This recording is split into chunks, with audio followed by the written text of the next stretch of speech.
Boom. All right. Let's do this thing.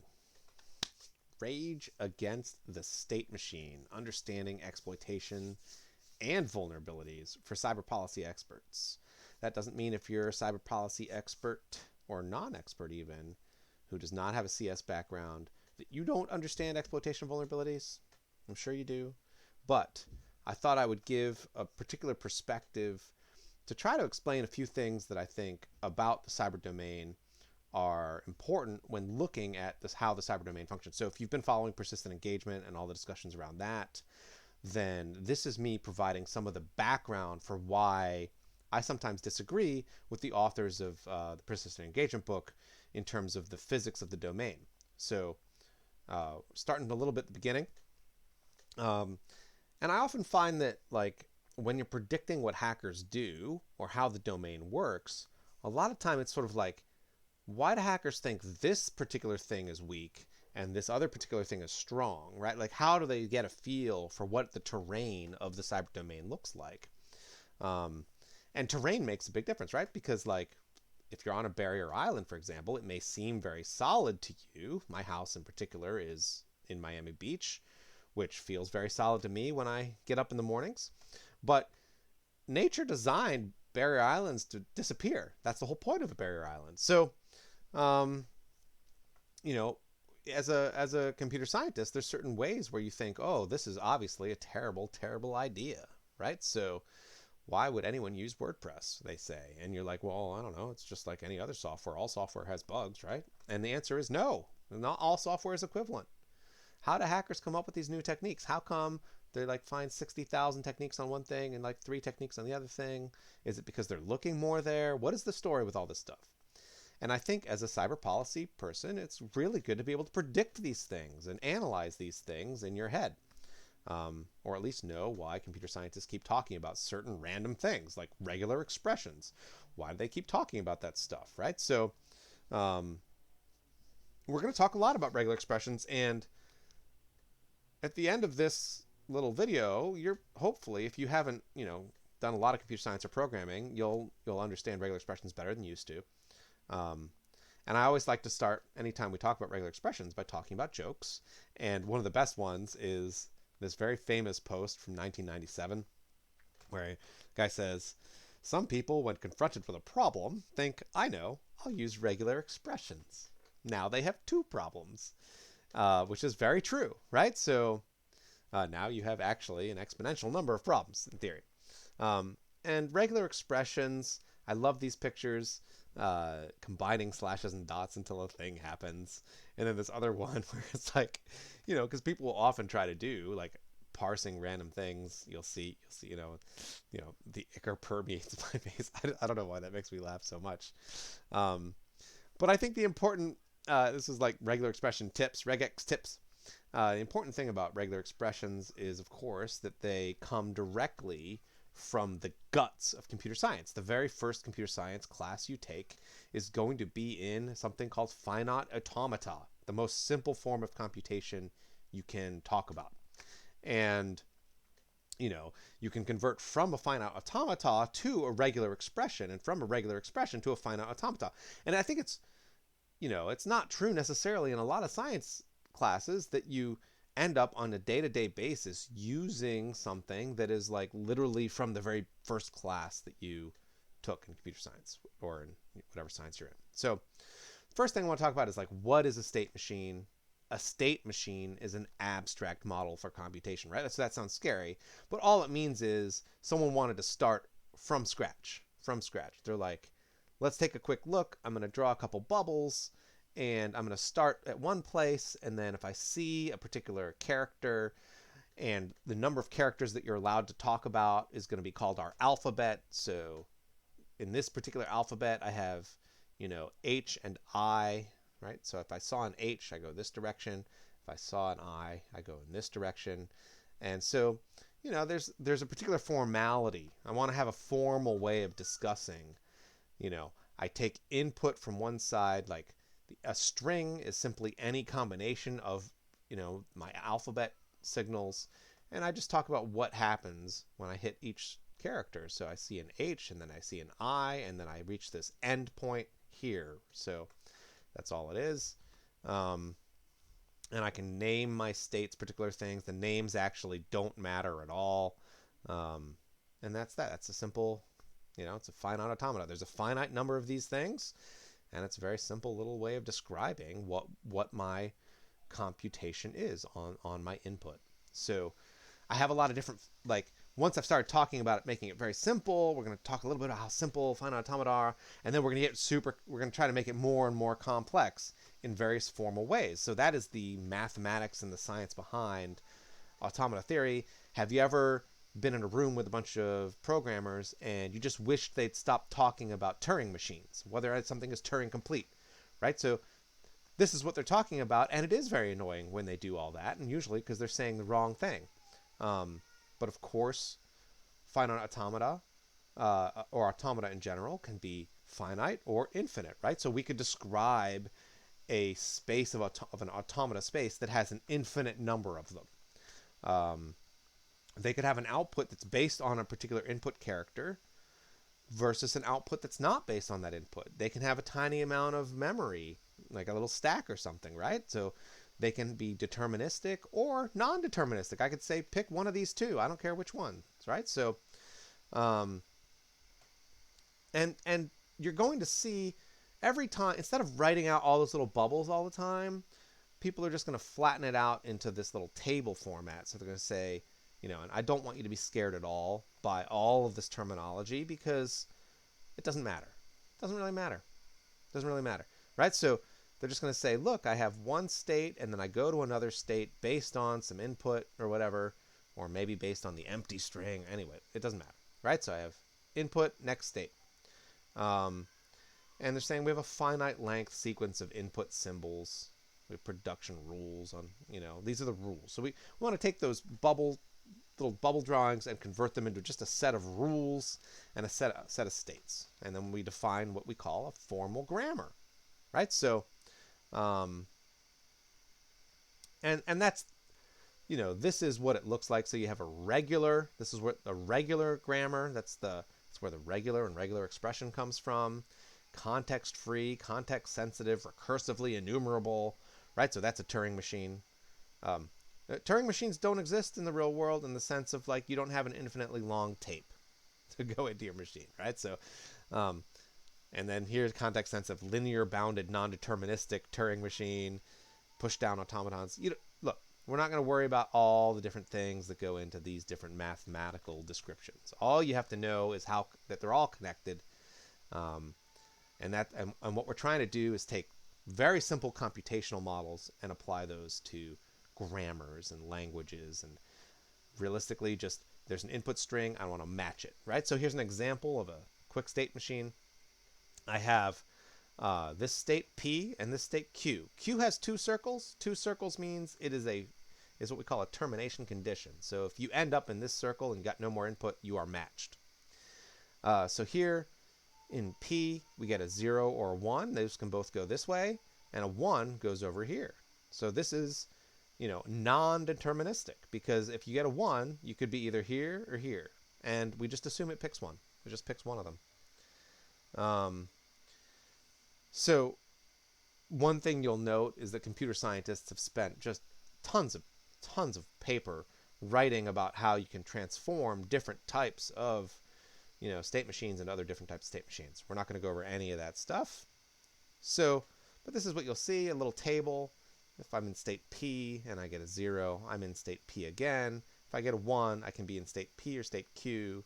If I'm in state Q, I'm done. I'm all done. Termination condition. I can't do anything with either of those, right? So, and they're saying the actual language that this particular automaton supports can be described using this regular expression. So this regular expression, this star does not mean multiply. It means 0 to an infinite number of times, right? So I can get 60,000 zeros, and as long as I have a 1 at the end of the string, we're going to match. So then you can see that, because every time I get a 0, I end up in P, and then I get a 1, and I end up in Q, and I'm good to go, right? That's my termination condition. So what I wanted to show you here is we've taken that cute little drawing, this cute little drawing right here of little bubbles. We transformed it into a table, and then we transformed it again into this regular expression language, right? So you can go backwards too. So that's all I want you to know from the past 15 minutes of your life. Again, I wanted to go over this little exercise with you as well, because this is like sort of what you do in computer science, and I don't want you to think it's hard at all, right? Like computer science is not hard. That's why I majored in it. We have S1. This is state 1, state 2, state 3. State 3 is a termination condition. S1 right here is where we start.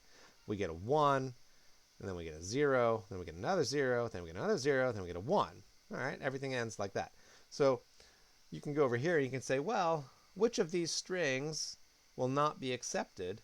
And I would say, if you have basic pattern matching skills, you will realize that this obviously is the only one that doesn't have a 1 at the very end. Because if you get a 0 at the very end, you'd be back in S1 or S2. Those are your two choices, right? So you wouldn't be in a termination condition. That's by being accepted. We also mean matching. That's all that means. We accept or we match a particular string.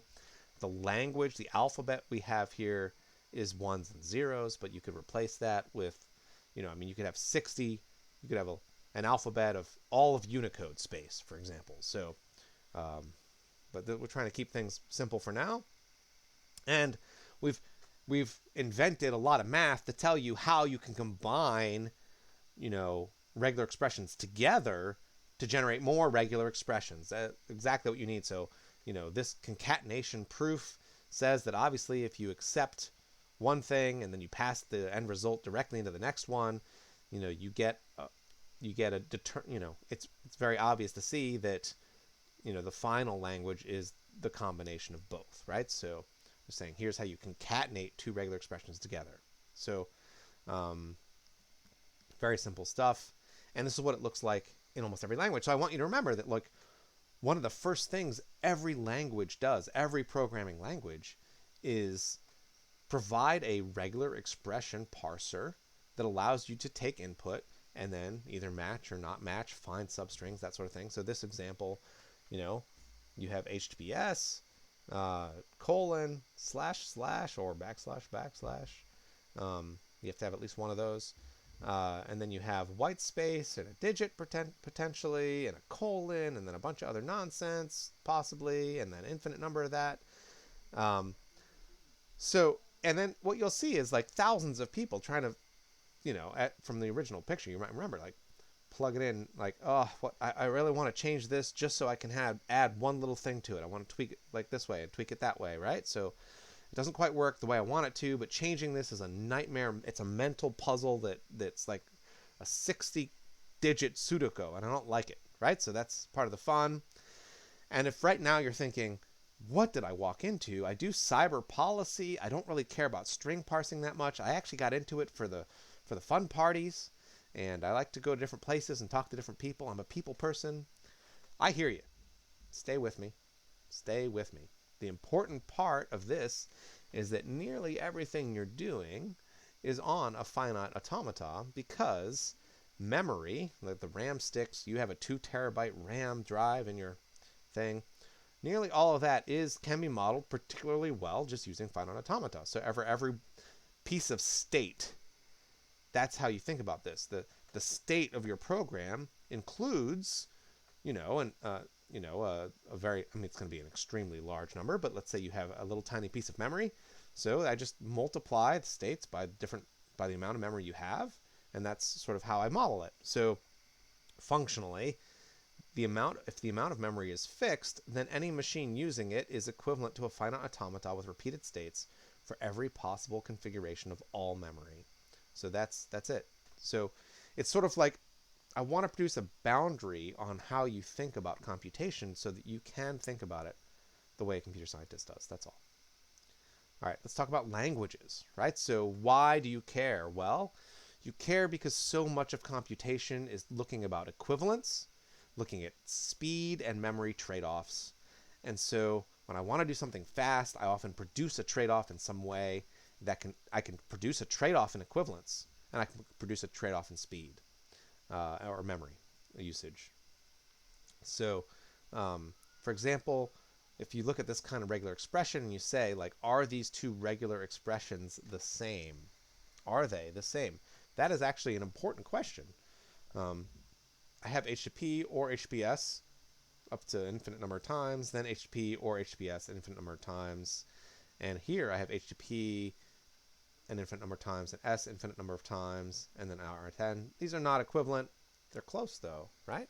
Close is not good enough when it comes to security. But you're like, this is annoying. Why do I even want to think about that, right? Like, why? I have these two bubble charts. These define two different automata. Great, they define two languages. How do you... You're never going to be able to figure out whether or not they're equivalent or not, right? Like, and the answer is actually you are. We're going to go through just the beginnings of this one.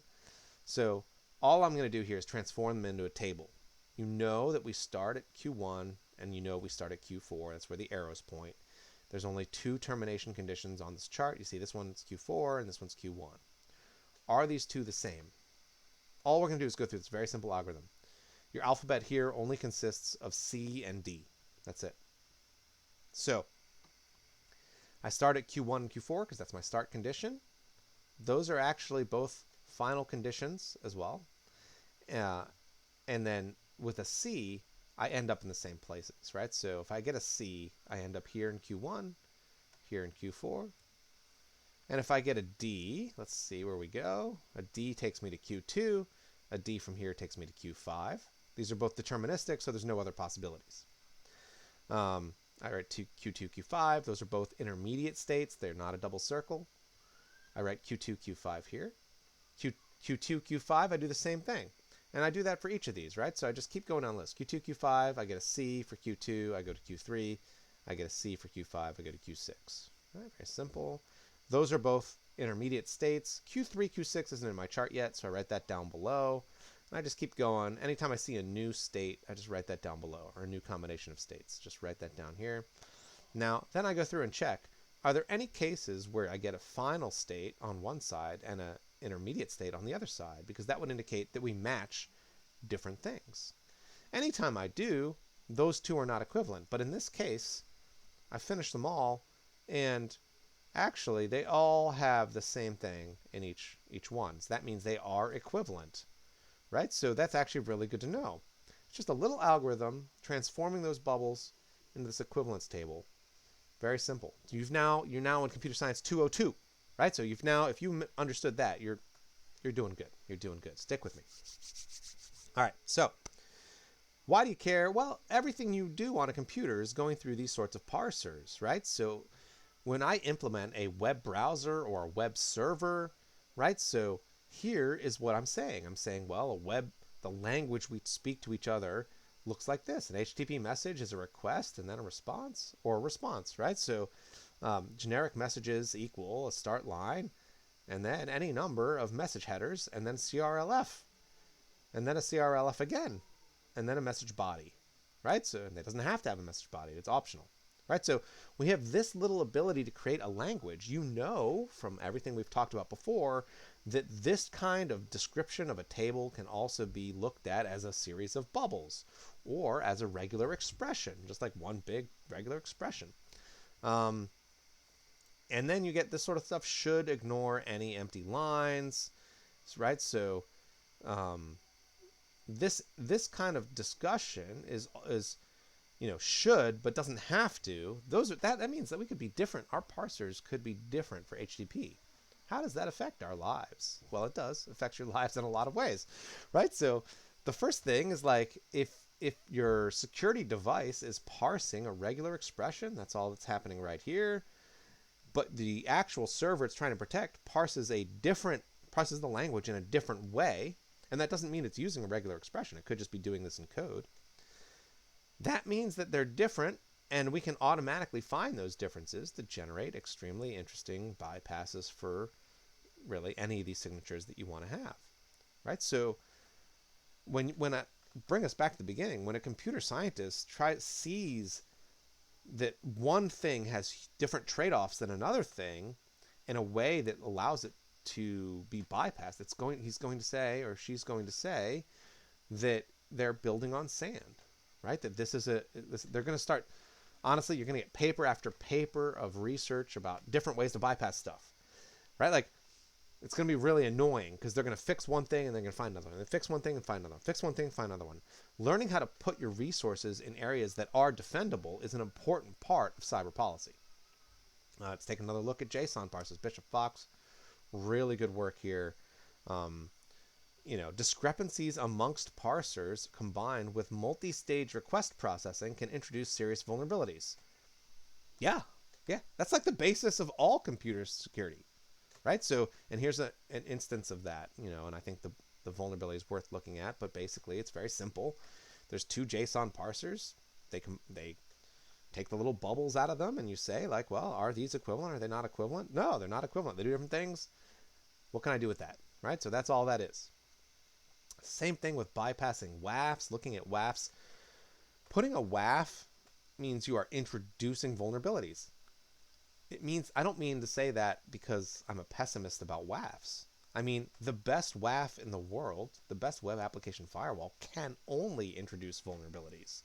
That's all they can do. That's the theory of computer science applied to WAFs. And the theory of Cloudflare is going to try to sell it to you. Of course, that doesn't mean they're not going to sell it to you. The speed and ease of policy modifications can be implemented. Faster response to varying attack vectors. It's because it has a different kind of parser in here. It's really different trade-offs in the WAF parser than in any web server, which is your destination server. So anytime a computer scientist sees that, they're going to say, well, those are very different parsers. They accept very different languages. And if there's ever a case where having a difference in the languages matters, then you're going to have a lot of security issues. And historically, that has been true. So, HTTP request smuggling, abusing reverse proxies, these are proxies. So, right, so it's sort of like, these are the sorts of things you see, right? It's predictable. Being able to predict vulnerability gives hackers a key advantage. It's just a more fun example of some of the same things. Like, you can use some of the same theory to create jars that are JPEGs that transform into PNGs or Flash files or PDFs, right? So some of this work's real fun. It doesn't have to be mean. You don't have to be mean with your computer science. It's something that we should teach in computer science class. Anyway, so let's talk about the current state-of-the-art mental stance and theory of computer security, which, if you're doing cyber policy, is what you really want to get into, right? So when I talk about what is a memory corruption vulnerability, it is literally the ability to traverse from one state to another state because of some weird feature of the underlying architecture. So if I overwrite the instruction pointer, all I'm doing is moving from a state where the instruction pointer is one thing to a state where the instruction pointer is another thing without any input that should have justified that. That's all I'm doing. And realistically, any time your underlying architecture bleeds into your state table of your program, you have a vulnerability. And anytime your state table does not represent your desired design, you have a vulnerability. That is why you see all of these random state tables in program documentation, and why hackers have a tendency to go through them with a red felt pen and mark where they think you messed up, right? I've seen hackers literally.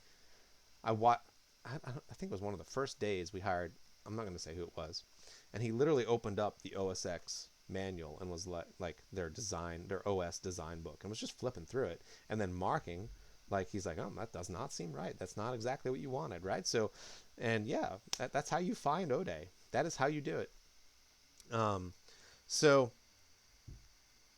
if we want to talk about that in a very theoretical sense, I think, this keynote from Thomas is really good. So we start talking about weird machines. A weird machine is when you have moved from a controlled happy state into an arbitrary complicated state. So it's the ability to take a normal program and now you're abusing that program and using it to do different things. Now, of course, this can be quite painful. If you're programming a machine that is not meant for what you're trying to do, that's what makes it weird.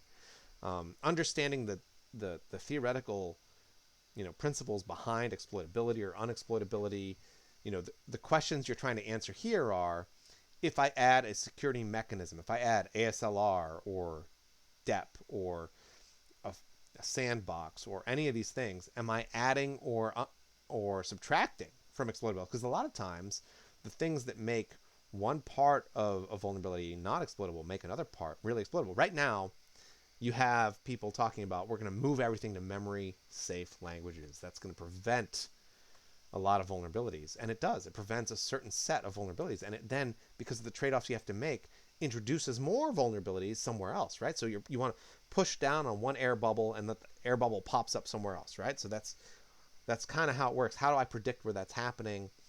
Maybe deserialization vulnerabilities become a big deal in Rust later on because they have to get some sort of performance gone. Who knows? So, I mean, do random bit flips in memory constitute a security problem? Yes, obviously they do, because you're moving your state. It's very simple. And the question is, how do we prove it to people who don't want to believe it? Because that's all flipping one bit in RAM is. It's just moving from one state bubble to another. And if you can move from one state bubble to another, you can do amazing things. A lot of the concepts around these ideas have been sort of formalized, and some of it beyond any understanding I could pull to the equation in a thing called LangSec, language security, right? Like, how do I take two parsers of really complicated parsers and say these are equivalent or not equivalent in a way that I care about? I would personally say that if they're not equivalent, you have to care about it, no matter what. But so you'll see. The funny thing about this, Dan Gear is involved. Like, there's a lot of people involved. Felix Lindner, that are involved in all these things that are like also involved in hacking, right? So like this is rare for a anything where you get like people in operational hacking environments who are also doing theoretical work. They're very tightly connected here, which is something that cyber policy experts I don't think typically recognize. Because, and the reason I say that is because everyone's like, oh my gosh, it turns out the compression format is Turing complete, right? It's not really necessarily Turing complete, but it's close enough, right? It's close enough, right? They're building a weird machine. Once I have an overflow of any kind, I'm in a state that the programmer could not have predicted, and now I'm going to start doing all sorts of different things. And exploitation. This is the NSO group exploit, where they built a computer out of a font parser, basically. And I think a lot of people looking at that were like, yeah, of course you did, because that's how you do this work. Look, you just have an operation, and you can do whatever you want. It's all good. Exploitation is not reaching remote code execution. That's not what exploitation is. Exploitation is reaching an arbitrary desired state, any arbitrary desired state, and sometimes it's very simple. You just need it to open a door, right? Like it's one of the simplest ways to do that, and you don't care how you get to that state. And sometimes exploitation is understanding you want a different state, a very simple different state than the programmers wanted.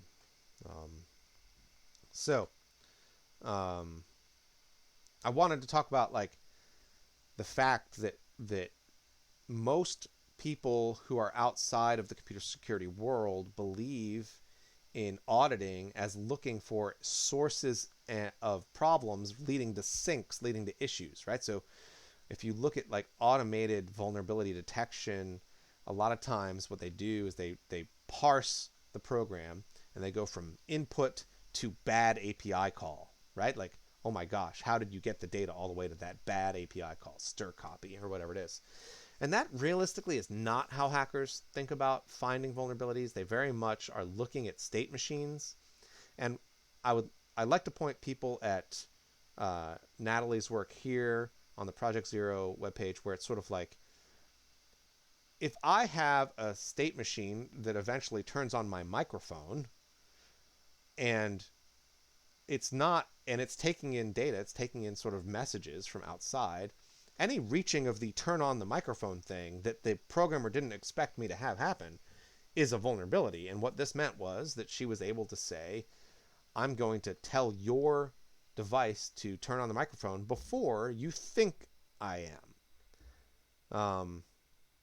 So yeah, so she did the same exact analysis to Signal, GeoChat, Mocha, Google Duo, Facebook Messenger. That is generally how hackers are thinking. I thought it was a really good example. So if you're wondering, you want to look a little further into this as a cyber policy person, this is a very understandable example of how you look at protocols as state machines, which is much more normal to how hackers do it, but don't really talk about it to everybody else. Um, and then I wanted to throw a curveball at you, which is that the underlying machine, and what I'm talking about here is this.